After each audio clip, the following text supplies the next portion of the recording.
Today, we're taking a look at the condiment that's been sweeping TikTok. That's right, we're talking about the infamous pink sauce. It's time for a special edition of Show Me What You're Made Of, where we delve into what you've been eating and how it's affecting your life. We'll start with a few causes for concern.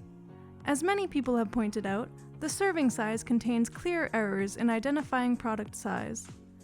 There are obviously fewer than the reported 444 servings, which would have the bottle clocking in at over 6,000 grams.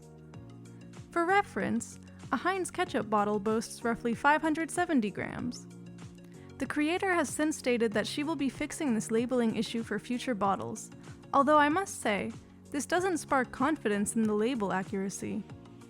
As far as the talk surrounding the sauce, the $20 price tag certainly gives us a scare, especially for something with an undisclosed taste, but that's clearly part of the marketing tactic, and to Chef Pie's credit, it seems to be working. With the realization that the product isn't FDA approved for sale in stores yet, we definitely aren't jumping to get a taste. But public drama aside, let's take a look at the sauce itself.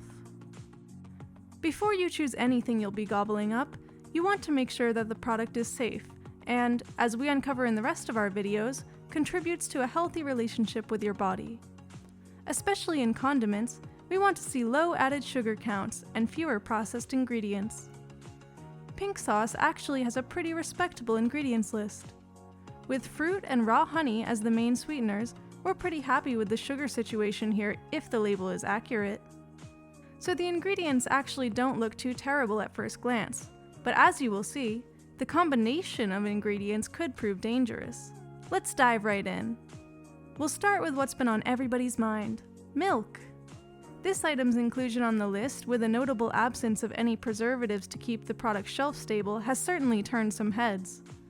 After criticism, the creator has said she will be adding a "keep refrigerated" label on the product, but this still doesn't account for the hours or even days that the product spends in transit. Customers have reported receiving terrible smelling product, and that's not entirely surprising given the unknown pasteurization process. So what does pink sauce need in order to be safe for consumers? There are two options here. Either the product can be stored, shipped, and kept refrigerated from creation to consumption, along with the presence of an expiration date that keeps customers in the know, or we want to see UHT pasteurization. Ultra-high temperature pasteurization is the process by which milk can be made shelf-stable. The UHT process involves heating milk at 280 to 300 degrees Fahrenheit for between 2 and 6 seconds. This eliminates bacteria that would otherwise grow and become harmful if not kept refrigerated or consumed quickly enough. After UHT pasteurization, milk is okay to be kept at room temperature for months, so long as it is sealed and stored safely. While pasteurization methods have not been addressed by the chef, customers receiving allegedly rancid and bloated bottles of the sauce may suggest that the milk has not been effectively processed. Consuming milk that has not been stabilized through UHT or kept refrigerated constantly can cause nasty cases of foodborne illness. Next, we'll be diving into botulism. According to the USDA and research conducted by the University of Georgia, botulism can be caused by consumption of garlic stored in oil without refrigeration. While the sauce is made up of a medley of different ingredients, it contains a fair amount of sunflower seed oil and garlic, which may add botulism to the list of health issues that could spring up. Raw honey, another ingredient in the pink concoction, is also capable of growing the bacteria that causes botulism.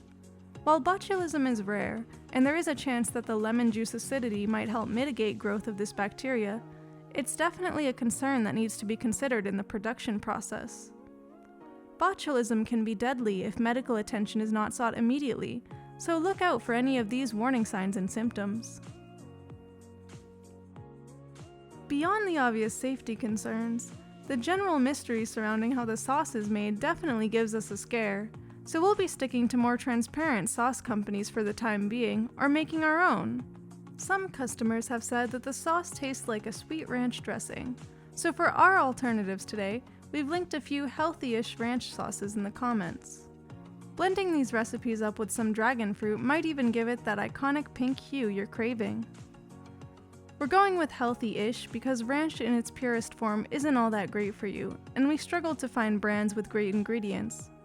The ones that we did end up with have vegetable oils, which we prefer to avoid because of their correlation with adverse health effects. If you want to learn more about the effects of vegetable oils on your health, we highly recommend the video linked in our sources from the channel What I've Learned. Several of the ranches below have gums in them, which we're also not sold on. If you're really looking for a healthy ranch, try out the recipes linked, as those are far more health conscious and customizable. As with all condiments, pay attention to serving size, and be mindful of how much you're pouring onto your foods. To find out more about your favorite foods, like and subscribe below, and be sure to check out our next episode on Coca-Cola.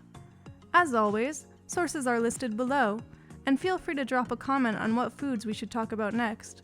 That's all for today. Thanks for watching Show Me What You're Made Of.